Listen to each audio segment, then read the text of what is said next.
तो हमारे पास अब क्या है, बेसिकली टारगेट हो गया है मेरे पास कि 2027 तक मेरे दिमाग में है कि निफ्टी 32,000 क्रॉस करेगा। 32,000 क्रॉस करने का मतलब है इसको करंट हाई क्रॉस करना पड़ेगा। करंट हाई है 26,100 का।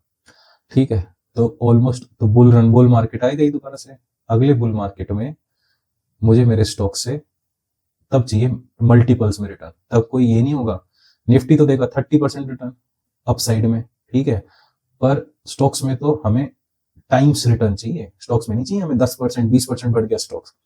स्टॉक में तो हमें ज्यादा चाहिए। स्टॉक्स में तो हमें कि भाई 3 टाइम्स 3 टाइम्स हो गया, 4 टाइम्स हो गया, 5 टाइम्स हो गया, वो चाहिए। देखते हैं, अभी तो बेयर मार्केट भी आएगा जब निफ्टी 20% से ज्यादा गिरेगा, तब और डिस्काउंट मिलेगा हमें अपने शेयर्स में। देखते हैं, फंडामेंटली गुड कंपनीज जो बैंकरप्ट ना हो, जिनका बिजनेस चलता रहे, जिनकी मैनेजमेंट तुमसे चोरी ना कर रही हो, ये देखना है और अपना इन्वेस्ट करते जाना है। Hello everyone, welcome back. आज हम देखते हैं कि निफ्टी 50 में मैं क्या देखता हूँ। ठीक है, almost all of my investments are in small cap और मिड कैप स्टॉक्स। तो why is Nifty 50 important for me? I take Nifty 50 as my benchmark. तो निफ्टी 50 का अगर एवरेज देखते हैं हम, 12% एवरेज देता है Nifty 50 for a decade period, around decade period. ये हर कोई कहता है, हर बड़े इन्वेस्टर ने कहा है, और ये एज अ प्रूफ लेके चलते हैं लोग। ठीक है, तो हम भी अगर 12% का प्रूफ लेके चलेंगे कि 12% रिटर्न देता है निफ्टी 50, तो देखें अभी क्या चल रहा है। अभी चल रहा है दिसंबर 2024। ठीक है, अब देखते हैं दिसंबर 2014 में कितना था रिटर्न। 2014 में निफ्टी था 8,200 प्लस था। 8,200 लेंगे हम, 8,200 था। 12% रिटर्न 10 साल में अगर देता निफ्टी 50, कितना होना चाहिए था? निफ्टी 50 को होना चाहिए था 25,400, और निफ्टी 50 कहाँ है? निफ्टी 50 है 23,800। तो हम अगर हिसाब लगाएं तो 2014 कहाँ गए, ये रहा 2014 दिसंबर, ये 8,200 के पास। ठीक है, अभी निफ्टी 50 होना था, जो 12% का एवरेज लेके चलते हैं ना, रिटर्न देता है निफ्टी 50। निफ्टी 50 को यहाँ होना था। अब ये क्या है, उसको टच तो कर दिया इसने, जो 10 साल में इसको 12% रिटर्न देना था यहाँ से यहाँ तक, इसने टच कर दिया उसको। ठीक है, अब ये रिट्रेसमेंट ले रहा है। ठीक है, ये सब हमें पता है। अब हम देखते हैं ये आगे क्या रिटर्न देगा, अगले साल का रिटर्न कितना बनता है निफ्टी 50 का। ठीक है, पहले निफ्टी 50 का रिटर्न देख लेते हैं, फिर मैं बात करूंगा कि हम स्मॉल कैप और मिड कैप में कैसे देखते हैं इसको। ठीक है, तो अभी दिसंबर 2014 है, दिसंबर 2015 में देखते हैं निफ्टी 50 कहाँ था। दिसंबर 2015 में निफ्टी 50 और नीचे आ गया था, ऑलमोस्ट 7,900 था। हम 8,000 ले लेंगे इसको। ठीक है, दिसंबर 2015 में जब 7,900 ही लेते हैं, 12% रिटर्न, तो देखेंगे दिसंबर 2025 में इसका कितना रिटर्न बनता है। अगर हम कहते हैं कि 12% CAGR, 12% CAGR निफ्टी 50 प्रोवाइड करता है हमें, तो बैठता है 24,500। सो 2025 में निफ्टी 50 24,500 तक भी पहुंच जाए तो बहुत है, क्योंकि वो 12% CAGR रिटर्न बन जाएगा हमारा। ठीक है, इसको हम कुछ वो नहीं कहते कि इंडिया डेवलप कर रहा है, उसको कंसिडर नहीं करा है हमने। हम इसमें सिर्फ कंसिडर कर रहे हैं अभी फिलहाल निफ्टी 50 क्या है ना। इंडिया की स्टोरी पिछले 10 साल में चेंज हुई है, 10 ईयर्स में और भी इंप्रूवमेंट आया है, कुछ आया है, वो नहीं देख रहे हम। सिर्फ अभी फिलहाल का 12% ही ले रहे हैं, जो पिछले 20-30 साल से चल रहा है। उसमें कोई मोदी गवर्नमेंट नहीं थी, उसमें कांग्रेस गवर्नमेंट थी, उसमें यूपीए गवर्नमेंट थी, कितनी अलग अलग गवर्नमेंट थी। ठीक है, तो इसको हम इसमें नोट नहीं करते। अब देखते हैं 2025 तक हमारा लगता है, अभी के हिसाब से देखेंगे, हाईएस्ट लेवल हमें 25,500, इतना तो हमें रिटर्न मिलना चाहिए 2014 के हिसाब से देखते हैं। ठीक है, क्योंकि 11 साल बाद इतना। अब एवरेज लगा के चलो तो 25,000 से ऊपर निफ्टी होना चाहिए। 25,500 दिखा रहा है 2014 के हिसाब से देखते हैं, और 24,500 दिखा रहा है अगर 2015 के हिसाब से देखते हैं। पर हम इसमें लेके चलेंगे अपवर्ड ट्रेजेक्टरी ही लेके चलेंगे, क्योंकि ऑल टाइम हाई से ही फिर ऑल टाइम हाई काटता है निफ्टी, तभी तो बुलिश होता है मार्केट। ठीक है, तो ऊपर का ही अगर एवरेज भी लेके चले तो इसको 25,000 को तो क्रॉस करना पड़ेगा फिलहाल 2025 में, 2025 दिसंबर तक।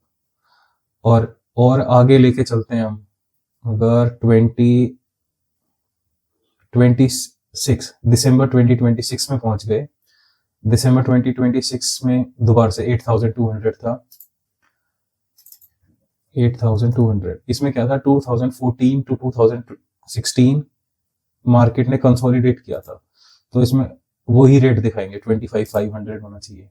तो अगले 2 साल तक तो निफ्टी का यही दिखा रहा है, 25,500 के आसपास ही रहने की उम्मीद है निफ्टी 50 की। ठीक है, तो देखा जाए तो कुछ ज्यादा खास तो बुल मार्केट है नहीं, एवरेज रिटर्न दे रही है मार्केट। तो हम ऐसे कैसे कहते हैं कि इंडिया तो बुलिश मोमेंटम में है, बुल मार्केट है। ठीक है, करंट पी देखते हैं मार्केट का कितना है।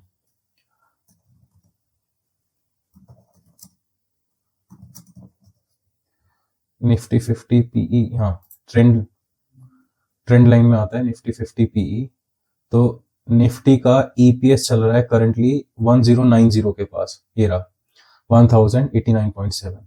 ठीक है, तो इसके अकॉर्डिंग अभी पी है हमारा निफ्टी का 21.9 का, 22 से भी कम चला गया। अच्छा, इसमें पी की रेंज भी दे रखी है, 5 ईयर पी की रेंज में। अभी तो हम लो की कैटेगरी में है, देखना बिलो 5 ईयर एवरेज चल रहा है पी, पिछले 6 महीने में भी बिलो 6 मंथ लो, हर चीज में पी तो बहुत कम है।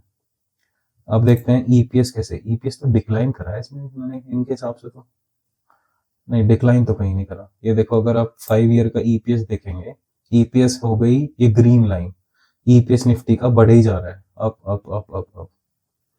ठीक है, तो हम निफ्टी पर इतना तो भरोसा कर सकते हैं, निफ्टी ग्रो ही कर रहा है।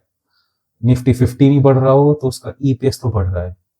फंडामेंटली हमारी कंपनियां कर ही रही हैं अच्छा, भले ही मार्केट में कुछ भी हवा बन रखा हो कि Nifty 50 is not doing well, India is not doing well, जब GDP growth has slowed down और इन्फ्लेशन हैज इंक्रीज्ड।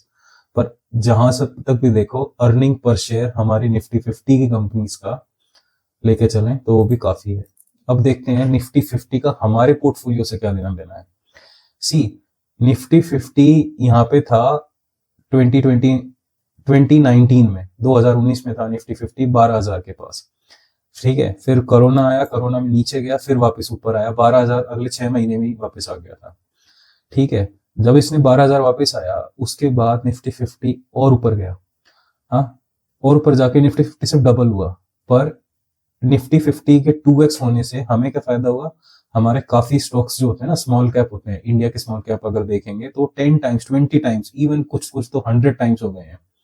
हाँ, तो इनको अगर देखें तो इनको देख के हमें साफ सीधा लगता है कि निफ्टी अगर बुल मार्केट में रहता है, बुल मार्केट में मतलब प्रीवियस हाई ब्रेक करके ऊपर जाता है, तब बुल मार्केट हो गई। ठीक है, तो निफ्टी तो डबल होता है, पर इंडेक्स में जो हमारे स्मॉल कैप हैं, small cap almost 5 to 6 times, even 10 times से ऊपर पहुंच जाते हैं। तो हम अपने स्मॉल कैप से उम्मीद कर सकते हैं, अगर निफ्टी 50 नीचे है, हम बाय कर रहे हैं, जब कभी भी ये मोमेंटम में आएगा, जब कभी भी मोमेंटम में, इसके हिसाब से तो लगता है कि जैसे 2014 से 2016 2017 तक जो साइडवेज मार्केट चला था, अगर वो भी चले तो 2017 में वापस बुल मार्केट शुरू हुआ था। तो अगर नया बुल मार्केट हमारा भी 2027 में शुरू होगा, तो 2027 तक हमारे जो स्टॉक जो हमने खरीद रखे हैं, ये तब हमें बुलिश मोमेंटम दिखाना शुरू करेंगे। बुलिश मोमेंटम का मतलब तब हम इनसे उम्मीद कर सकते हैं कि 5x 4x 3x हो जाएंगे। अभी तो हम एक तरह से कह सकते हैं हम अपने अक्यूमुलेशन फेज पे चल रहे हैं इन स्टॉक्स को खरीदने के लिए। क्योंकि निफ्टी का अगर देखें, निफ्टी ऑल टाइम हाई से अभी चल रहा है अपना 9% नीचे, 9 to 10% नीचे चल रहा है, 10% नीचे था, अभी 9% नीचे है। ठीक है, तो 11% का छू के वापस अभी कंसोलिडेट हो रहा है। ठीक है, निफ्टी और नीचे आए तो हमें मौका मिलेगा अपने स्टॉक्स में ऐड करने का, पर स्टॉक्स में ऐड हम इसलिए नहीं कर रहे, अभी हमें का मतलब मैं अपने बारे में बात कर रहा हूं, अभी हमें, हमारा काम ये नहीं है कि हमें अभी पैसा कमाना है, हमें पैसा तब कमाना है जब निफ्टी 50 दोबारा से इंडिया बुल रन में आएगा। बुल रन का मतलब क्या होता है, बाहर से पैसा आ रहा है, बाहर से मतलब मार्केट के बाहर से, भले ही इंडिया का पैसा ही लग रहा हो, बाकी जो है इंडिया में पब्लिक लगा रही हो, या फिर फॉरेन इन्वेस्टर्स आ रहे हो। जब फॉरेन इन्वेस्टर्स आएंगे और बाहर से पैसा आएगा, तो वो नया बुल मार्केट स्टार्ट करेगा, वो फिर पैसा कहीं पे ढूंढेगा हमारे स्मॉल कैप्स को जो हमने खरीद रखे हैं, ठीक है। तब वो उनकी वैल्यू अनलॉकिंग करने की कोशिश करेगा, तब वो 5, 10, 20 टाइम्स होंगे, ठीक है। तो हम उम्मीद कर सकते हैं अगले 3-4 साल में होने के लिए 2027 के बाद, ये तो मैं भी उम्मीद कर सकता हूँ, ठीक है। तो अगर 2017 से हिसाब लगाऊं, क्योंकि ओवरऑल तो हमने देख ही लिया, 2016 तक तो हमें यही बता रहा है 20 ज्यादा से ज्यादा जाएगा 25,500, इसके हिसाब से अगर 12% CAGR लेते हैं, ठीक है। 2017 के एंड में देखते हैं, 2017 का एंड है ये रहा, 2017 का एंड ये रहा, ओके, ठीक है। यहां से मैंने लिया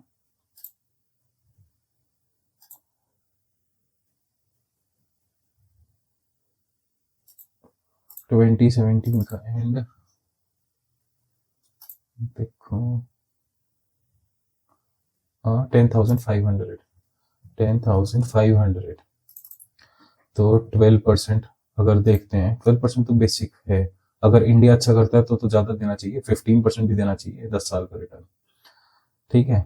अगर 12% लेते हैं तो 32,600, तो 2027 तक, 2016 तक तो हमने देख लिया, 2016 तक तो निफ्टी 50 को यहीं घूमना है, ठीक है, क्योंकि 10 साल पहले कंसोलिडेशन चला था, 3 साल, ऑलमोस्ट 3 साल के पीरियड का, अभी चलेगा 10 साल बाद भी, अगर अभी चलने लग जाए तो इतनी उम्मीद कर सकते हैं 25,500 तक जाएगा।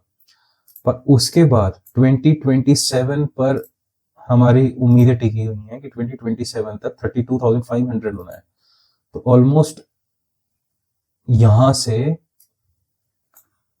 36% का रिटर्न की अपसाइड है 2027 के बाद, ठीक है, 2027 दिसंबर के बाद, तो हम वो उम्मीद लगा सकते हैं। तो इसका मतलब ये है कि यहाँ से 36% की अपसाइड का मतलब हो गया निफ्टी 50 का, कि 2027 के बाद जो बुल रन आए, जो हमारे निफ्टी 50 को यहाँ तक लेके जाएगा, वो हमारे स्मॉल कैप्स को भी रिकवरी देगा, और इतनी अच्छी रिकवरी देगा कि शायद वो जो अभी बुल रन चला था ना हमारा कोरोना वाला, उसकी तरह यहाँ भी हमें मल्टीपल्स में रिटर्न मिले, ठीक है। बाकी हमें तो अभी ये देखना है कि जो हमारी कंपनीज हैं ये सस्टेनेबल हैं, ये कहीं बैंकरप्ट तो नहीं हो जाएंगी, तब तक तो जिंदा रहें जब तक असली पैसा आएगा, ठीक है। और सस्ते से सस्ते दर में लेना है हमें, वो हम ले ही रहे हैं सस्ते से सस्ते में।